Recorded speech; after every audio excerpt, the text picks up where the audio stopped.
محشر کا میدان کہاں لگے گا؟ حضور صلی اللہ علیہ وسلم کے پاس صحابہ کرام موجود تھے، تو آپ علیہ الصلاۃ والسلام نے مدینہ طیبہ کے اندر بیٹھ کر ملک شام کی طرف اشارہ کیا، اور ملک شام کی طرف اشارہ کر کے کہا کہ یہاں سے لے کر وہاں تک لوگوں کو اس مقام کے اوپر اکٹھا کیا جائے گا، یعنی محشر کا میدان ملک شام کے اندر لگے گا، اللہ وہاں پوری انسانیت کو جمع کریں گے۔ اور ایک حدیث کے اندر آپ علیہ الصلاۃ والسلام نے ارشاد فرمایا، قیامت کی نشانیوں میں سے ایک نشانی یہ ہے کہ جب لوگ مریں گے تو اس وقت ایک آگ نمودار ہوگی، اور وہ آگ لوگوں کو ملک شام کی طرف ہانک کر لے جائے گی، جہاں پہ اللہ تعالیٰ نے محشر کا میدان برپا کرنا ہے۔ محشر کے میدان کی طرف لوگ جائیں گے، وہاں پہ اللہ رب العزت کو زندگی کے پل پل کا حساب و کتاب دینا ہے۔ محشر کا میدان کیسے ہوگا؟ میرے اللہ نے قرآن عظیم الشان کے اندر ایک جگہ پہ فرمایا، فَيَذَرُهَا قَاعًا صَفْصَفًا لَا تَرَىٰ فِيهَا عِوَجًا وَلَا أَمْتًا، کہ وہ ایک چٹیل میدان ہوگا، ہموار زمین ہوگی۔ اور حدیث کے اندر آپ علیہ الصلاۃ والسلام نے ارشاد فرمایا کہ جیسے میدے کی روٹی بنائی جاتی ہے وہ بالکل صاف اور چاندی جیسی ہوتی ہے، اسی طرح محشر کی زمین بھی بالکل صاف ہوگی۔ اور بخاری شریف کے اندر آپ علیہ الصلاۃ والسلام نے ارشاد فرمایا کہ محشر کے میدان کے اندر جو زمین ہوگی یہ پیتل کی بنی ہوئی ہوگی، کسی انسان کے جسم پہ کپڑے نہیں ہوں گے، شلوار نہیں ہوگی، قمیص نہیں ہوگی، سر پہ ٹوپی نہیں ہوگی، رومال نہیں ہوگا، پگڑی نہیں ہوگی، کچھ بھی جسم کے اوپر نہیں ہوگا۔ حضرت عائشہ صدیقہ رضی اللہ تعالی عنہا نے عرض کہ یا رسول اللہ، محشر کے میدان میں بندے کے جسم پہ کچھ بھی نہیں ہوگا، 1 انچ کا کپڑا بھی نہیں ہوگا؟ آپ علیہ الصلاۃ والسلام نے فرمایا کچھ بھی نہیں ہوگا یا رسول اللہ، مرد کھڑے ہوں گے، عورتیں کھڑی ہوں گی۔ آپ علیہ الصلاۃ والسلام نے ارشاد فرمایا، عائشہ اس وقت ہر بندے کو اپنی پڑی ہوئی ہوگی، کوئی بندہ کسی کی طرف دیکھ ہی نہیں سکے گا۔ اور جب لوگ محشر کے میدان کی طرف جائیں گے، قبروں سے اٹھیں گے، تو ایک روایت کے اندر تو یہ آیا کہ بندوں کے جسم کے اوپر کپڑے نہیں ہوں گے، اور ایک روایت کے اندر یہ آیا کہ جس لباس کے اندر بندے کا انتقال ہوتا ہے تو اسی لباس کے اندر اسے قیامت کے دن اٹھایا جائے گا۔ حضرت ابو سعید خدری رضی اللہ تعالی عنہ یہ حدیث بیان کرنے والے، جب ان کا آخری وقت آیا تو انہوں نے نئے کپڑے منگوائے،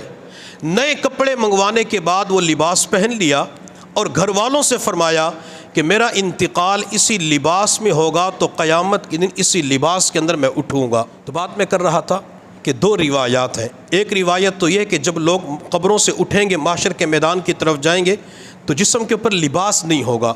اور دوسری روایت کے اندر آیا کہ جس لباس کے اندر انتقال ہوتا ہے تو اسی لباس کے اندر اٹھایا جائے گا۔ ایک لباس تو کفن ہوتا ہے، جو لٹھے کی سفید چادریں ہوتی ہیں، وہ مراد نہیں ہے۔ جس لباس کے اندر، جس لباس کو پہنتے ہوئے وہ کام کر رہا تھا، اسی حال میں دنیا سے چلا گیا تو اسی لباس کے اندر اس کو اٹھایا جائے گا۔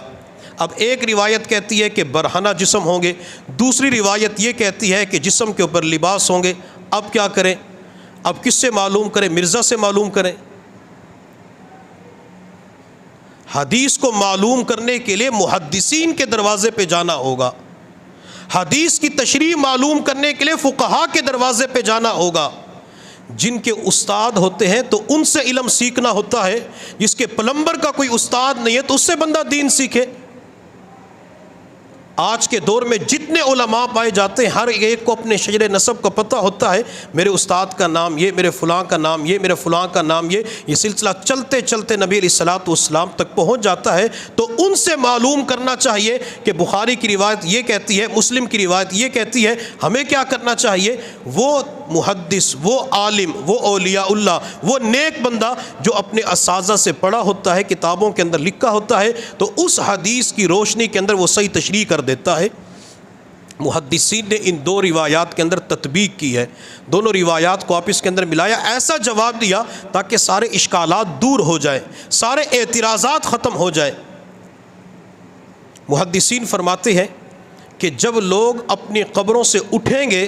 تو اس وقت جسم کے اوپر لباس نہیں ہوگا، اور اللہ تعالیٰ جب جنت کی طرف بھیجیں گے تو اس وقت اللہ تعالیٰ لباس پہنائیں گے۔ جس طرح حضرت ابراہیم علیہ الصلاۃ والسلام کے بارے میں آتا ہے کہ محشر کے میدان میں سب سے پہلے اللہ تعالیٰ ابراہیم علیہ السلام کو لباس پہنائیں گے۔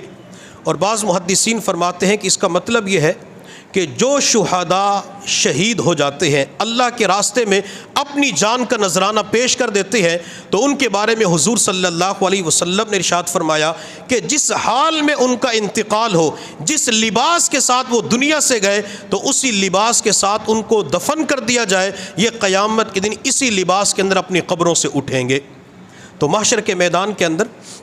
جسم کے اوپر لباس نہیں ہوگا، زمین پیتل کی بنی ہوئی ہوگی، اور سورج جو آج ہم سے 9 کروڑ میل کے فاصلے پر ہے، یہ قیامت کے دن 1.25 نیزلے کے فاصلے پر آ جائے گا۔ اور بعض روایات کے اندر حضور صلی اللہ علیہ وسلم نے فرمایا کہ 1 میل کی مسافت پر ہوگا۔ جو راوی اس حدیث کو بیان کرتے ہیں وہ فرماتے ہیں کہ مجھے اس کا علم نہیں ہے کہ 1 میل سے مراد زمین کی مسافت ہے یا میل سے مراد سرمے والی سلائی ہے،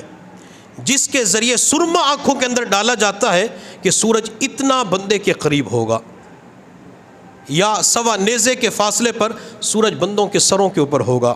آج جون جولائی کے اندر جب سورج آگ برساتا ہے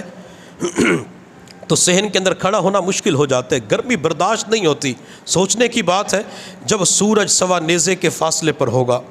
سر پہ ٹوپی، رومال، پگڑی، تولیہ نہیں ہوگا، جسم پہ لباس نہیں ہوگا، زمین پیتل کی، پاؤں کے اندر جوتے نہیں ہوں گے، ہر بندہ اپنے گناہوں کی وجہ سے پسینے کے اندر شرابور ہوگا، تو اس وقت لوگوں کا کیا بنے گا؟ میرے پیغمبر صلی اللہ علیہ وسلم نے فرمایا کہ اس وقت کسی کو پسینہ اس کے گھٹنوں تک آیا ہوا ہوگا،